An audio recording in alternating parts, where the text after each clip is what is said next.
പ്രളയബാധിതർക്കുള്ള അടിയന്തര സഹായമായ 10,000 രൂപ അടുത്ത മാസം 7 മുൻപ് വിതരണം ചെയ്യും. ആർഭാടങ്ങൾ ഒഴിവാക്കി ഓണാഘോഷം നടത്താനും മന്ത്രിസഭായോഗം തീരുമാനിച്ചു. വിശദാംശങ്ങൾ ജസ്റ്റിന തോമസ് നൽകും. ജസ്റ്റിന, എന്തെല്ലാമാണ് മന്ത്രിസഭായോഗത്തിലെ പ്രധാന തീരുമാനങ്ങൾ? നിഷ, പ്രളയബാധിതർക്ക് അടിയന്തര സഹായമായി ആശ്വാസധനമായി 10,000 രൂപ നേരത്തെ പ്രഖ്യാപിച്ചിരുന്നതാണ്.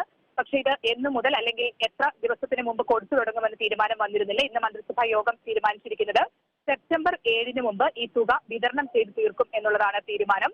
ഒപ്പം തന്നെ ഓണാഘോഷങ്ങളെ സംബന്ധിച്ച് വലിയ തോതിലുള്ള പ്രളയക്കെടുതികൾ ഉണ്ടായതുകൊണ്ട് തന്നെ ഓണാഘോഷങ്ങൾ നടത്തുന്നതുമായി സംബന്ധിച്ച് ആശങ്കകൾ ഉണ്ടായിരുന്നു. എന്നാൽ ആർഭാടങ്ങൾ ഒഴിവാക്കി വലിയ ആഘോഷങ്ങളില്ലാതെ സാധാരണഗതിയിൽ ഓണാഘോഷം നടത്താനുള്ള ഒരു തീരുമാനമാണ് എടുത്തിരിക്കുന്നത്. മറ്റൊരു പ്രധാനപ്പെട്ട തീരുമാനം ദേശീയ ഗെയിംസ് മെഡൽ ജേതാക്കൾക്ക് ജോലി നൽകാനുള്ളതാണ്. 83 കായിക താരങ്ങൾക്കായിരിക്കും നിയമനം ലഭിക്കുന്നത്. ഇതിൽ സ്വർണ്ണ മെഡൽ ജേതാക്കൾക്ക് നേരത്തെ തന്നെ നിയമനം നൽകിയിരുന്നതാണ്. ഇപ്പോൾ നിയമനം നൽകാൻ തീരുമാനിച്ചിരിക്കുന്നത് വെള്ളി വെങ്കല മെഡൽ ജേതാക്കൾക്കാണ് നിയമനം നൽകാൻ തീരുമാനിച്ചിരിക്കുന്നത്. മറ്റൊരു പ്രധാനപ്പെട്ട കാര്യം ബോണസ് നൽകുന്നതുമായി ബന്ധപ്പെട്ടാണ്. സർക്കാർ ജീവനക്കാർക്ക് കഴിഞ്ഞ വർഷം എന്താണോ മാനദണ്ഡമാക്കിയത് അതേ മാനദണ്ഡത്തിൽ തന്നെ കഴിഞ്ഞ വർഷം നൽകിയതുപോലെ തന്നെ ബോണസ് നൽകും എന്നാണ് മന്ത്രിസഭാ യോഗത്തിന്റെ തീരുമാനം എടുത്തിരിക്കുന്നത്.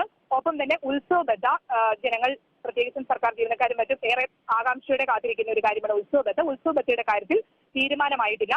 മറ്റൊരു പ്രധാനപ്പെട്ട കാര്യം പ്രളയബാധിതരായി ക്യാമ്പുകളിൽ കഴിയുന്നവർക്ക് സഹായം നൽകുന്നതുമായി ബന്ധപ്പെട്ടാണ്. ഇത് അർഹരെ കൃത്യമായി കണ്ടെത്തി സഹായം നൽകും.